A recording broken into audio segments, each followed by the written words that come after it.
Hello, everyone. I am going to do something that feels really, really important, and that is reclaim the word self care. I am going to break all this down because I think self care, like many buzzwords, has lost its touch, has lost its meaning, has lost its appeal. How I'm going to break all of this down is really being able to see why it matters versus why it keeps dropping off. So, self care, as you would understand it, is about looking after ourselves. It's about filling up our cup. It's about really doing what we need to do to recharge, to refuel, to recenter. All these beautiful things. It doesn't need to look fancy, doesn't need to look too indulgent. It's definitely not a luxury. All these things I hope that you know. And if you don't, well, this is the invitation to not just understand self-care as a thing that needs to happen for all of us all the time across the week, but not when we just feel like we need to do something for ourselves. It's an ongoing process. So as you can already probably feel the tone of where I'm going to go with this, is go well beyond what self-care might be understood as, and actually reclaim the word itself. So bear with me. This isn't going to be a long one. This is going to be a nice deep dive into self-care reimagined and self-care reclaimed so that you can make it last, make it meaningful. I was going to do a YouTube video like I normally do, which is on the board, the whiteboard that really breaks things down.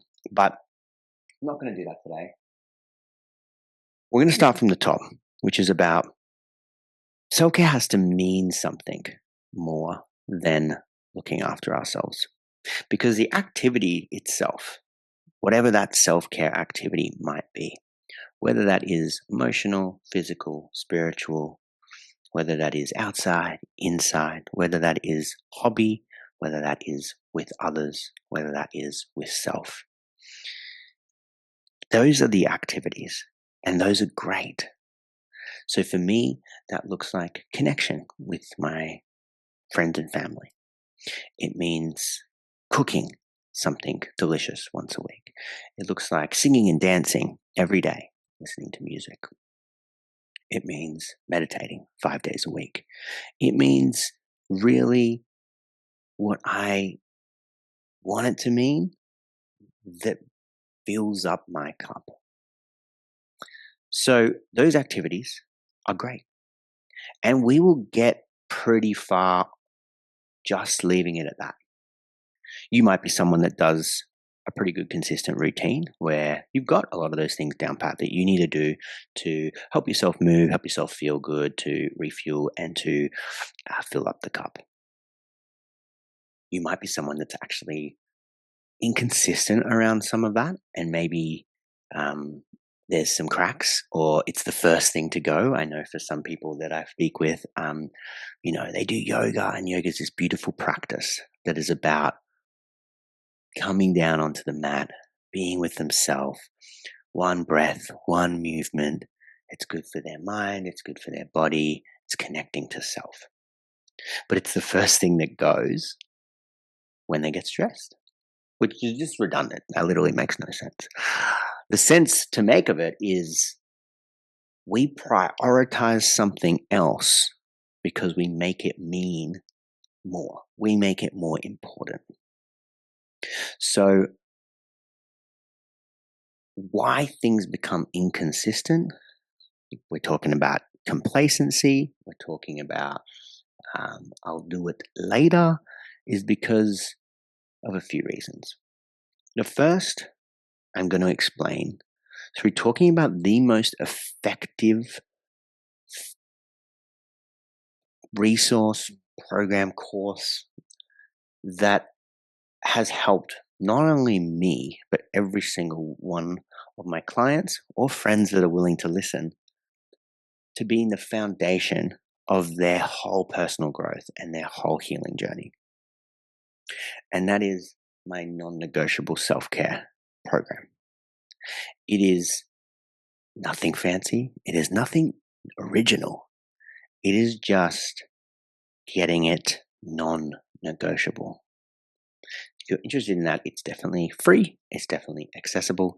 I will put it in the show notes, and you can go for it because it really has changed my life and continues to make sure that my life is where I want it to be and that their maintenance is there ready to go.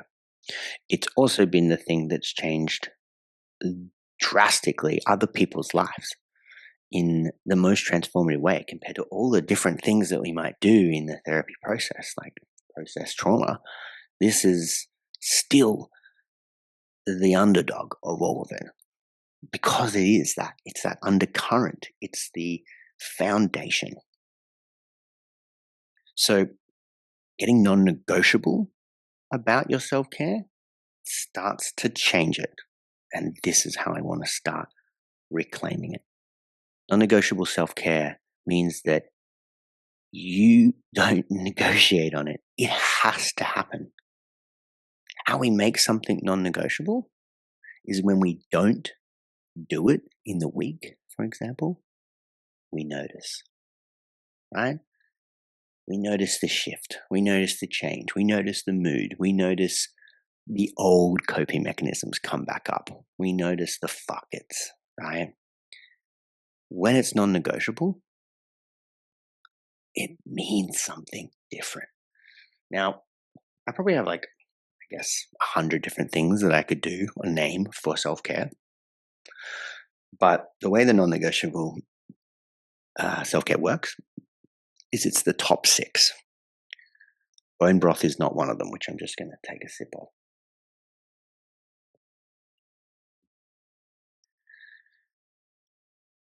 Six things, activities, notions, experiences, intentions that you have across the week in varying frequencies that you don't negotiate on. The most important things that serve the most to you. It's different for everybody, but it's about getting very clear on what those things are. If I was to take away some of the things that you're doing, putting them back in place would mean, not putting them back in place would mean that you notice, right? Things start to shift, things start to not feel as good. So it's those things. If I took out the gym for some people, they'd be like, oh yeah, I go crazy, right? If I took out connection with others, they'd be like, oh yeah, I wouldn't be able to, I'd feel too lonely. It wouldn't work for me. I'd start to get more stressed or I'd start isolating even more, right? So it's that top 6 list.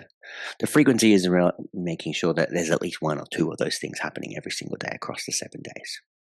So, some of mine are go to bed at 9:45 and be asleep at 9:45. 5 days a week. Let my hair down on the weekend, but 5 days a week, the school nights, I'm on, right? I want to get 8 hours sleep and I want to be asleep by 9:45. Non-negotiable. Because when that's not happening, when I start negotiating that shit, I notice. And what ripples into it is I don't want to go to the gym. I don't want to, I don't want to go through with some of the other non-negotiables. I'm just not on as well as I should be. So this isn't groundbreaking, right? And if this is already serving you so well, buckle up, buckle up. I'm about to get into even more intentional around how I'm reclaiming self-worth and how you need to start thinking about this. You might be a therapist, a coach, space holder, facilitator, or someone that's done a little bit of work on themselves or a lot of work on themselves. And self-care should be one of the highest priorities that you're doing for you every day. And that's always in the back of your mind is, what am I doing to look after me? Non-negotiable will really, really help with that. What we're going to add to this is intention. What I make self-care mean for me is that when I do something for myself that I know is looking after myself, that is something that helps and allows me to fill up my own cup, to restore, to rejuvenate, to do what is needed to balance me back out, that is a boundary. That activity, choosing to look after me, is a boundary. A boundary that I set with myself, that allocated space of time is time that I take for me. And that's sacred. That's non-negotiable. So all of a sudden it starts to mean something way more than just brushing my teeth or going to bed on time or eating 3 meals a day, whatever it is that you've got on this list. When you look at it from the lens of, oh, these are boundaries that I'm setting for myself, we're starting to get a little bit more serious around why it's important and why it therefore has to continue to be non-negotiable. Hopefully you're following.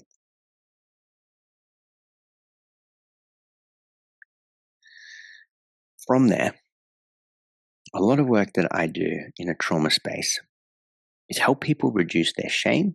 It's also help people reclaim their self-worth. And really, it's coming home work. Being able to become the most unshakable version of yourself that's the true, authentic you. So through that process, we start to identify some of these old core beliefs that might be lingering around that exist, right? Now, we don't need to go through that. There's, again, some resources in there that can take you through that in my book or my app. Really get an idea of what your core belief is. But we're going to narrow it down to just some generic ones. One being, I'm not good enough. It's pretty generic. This is a message of shame. Telling myself that I'm not good enough is me shaming myself, right? It's the manifestation of shame. More on that in some other videos. But the boundary that I set around self-care, right, is the action that disproves that belief. It's the action that allows for that affirmation to challenge this idea of what I think about me sometimes to be not true. When I look after me, and my core beliefs are old ancient beliefs that are distorted, I'm not good enough, I don't matter, and I'm unlovable. Very, very old, conditioned thoughts about me. When I sing and dance every day, knowing that that is a non-negotiable self-care thing that I do, that I choose to set a boundary around, making sure that I do that every day, that action, choosing to do that thing for me, is an action to prove that I am worthy, that I'm good enough to choose to do that for just me, that I matter, that this matters, and I love myself. I am lovable. Whatever that belief might be, good enough as the example, is when I choose to go to the gym, I'm good enough. And I set boundaries with myself to ensure that I look after me. I'm hoping you see punch the difference that that can create. Now, if you teach yourself, reconditioned yourself to think about self-care through that lens, not only is self-care not a luxury, right? We're ascended way beyond that. Not only is it not a luxury, it's an essential, foundational component of how I choose to live my life. I hope you hear the conviction that I have in this, because I'm very, very passionate about it. I did my thesis on self-care and mental health professionals, and it's the number one thing why most people burn out is they slip and they stop doing what they're doing for them, because self-care doesn't mean as much as it does when you look at it through, unless you look at it through this way. So, when self-care is non-negotiable, when self-care is the manifestation of the action that you are enough, and that it's a boundary that you set and you choose to set with yourself in order to look after you. You won't fuck with that. You won't see your clients, if you're working in this space and you want to teach this, you won't see them go, I haven't been, in the same way that's just this throwaway comment. They'll know that the non-negotiable part has become negotiable. And this is where I'm going wrong. This is where I'm slipping up. I look at it like that Snickers ad. You're not you when you're hungry. Rather than the existential crisis that, holy shit, my life's upside down, my wife hates me, I just can't seem to, get in with the boys, and just nothing's going right at work, I'm never going to get this promotion, when are we eating, right? It's this existential thing that we get really stressed, worried, anxious about.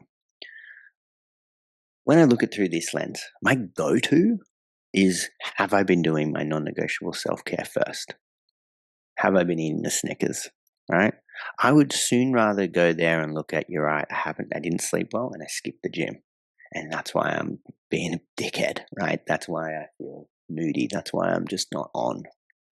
I would soon rather go straight to the fact that the scaffolding has become wobbly, that the foundation is no longer there in the same way. And instead of falling onto this platform that I literally designed to help me stay well, I'm now back falling into the mud, falling through the crumbling scaffold into the abyss, right?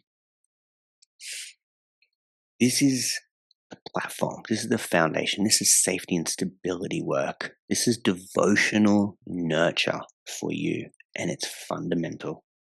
It is also the easiest way to challenge your negative, protective, defensive system that's critiquing, that's doubting, that has got negative things to say, when there's shame around. It's the easiest way. But I went to the gym. I chose to set a boundary with myself, and when I do that, I look after me. Boom. Tick.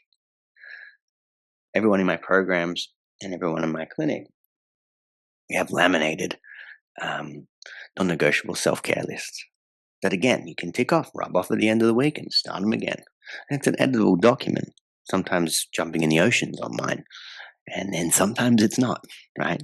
Sometimes, you might find yourself as a runner, if you're one of those people, and and then it rains. It is an adjustable plan. We do need alternatives, right? Sometimes I actually don't want to go to the gym, so it's not bullying sheet. It's not a strict regimental ticker box. This isn't a program like a diet. It's got to mean something different to that. This is my accountability sheet that helps me know where I need to keep filling up my cup every week. And it's going to mean different to a gym program. It's going to mean something different to a chore list. It has to mean something different to a diet. It's ongoing, right? Sometimes you might not need the list to tick it off. At the moment, I'm not using it because I'm locked in.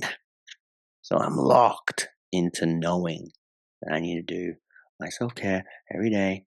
And other times I'm like, you're slacking off a little bit. And then I need to humbly get it back out. So this is what's going to help self-care stick. And that's really why I'm on here talking to you about it. It's reclaiming the word, but it's also reviving that the most fundamental thing that will create the most long-lasting transformative change is actually dedicating and devoting yourself to nurturing you and getting non-negotiable about self-care. If you want that resource, it's in the bio. Download it. It's the best thing that I've ever written. It's the best thing that I know that exists in terms of getting people well. Feel free to use it. Feel free to share it. And if you want to know more, you can deep dive on all of these YouTube videos to really understand even more the importance of why we do this work and why we need to get so clear and intentional about how I choose to be with me. See you on the next one. Thanks.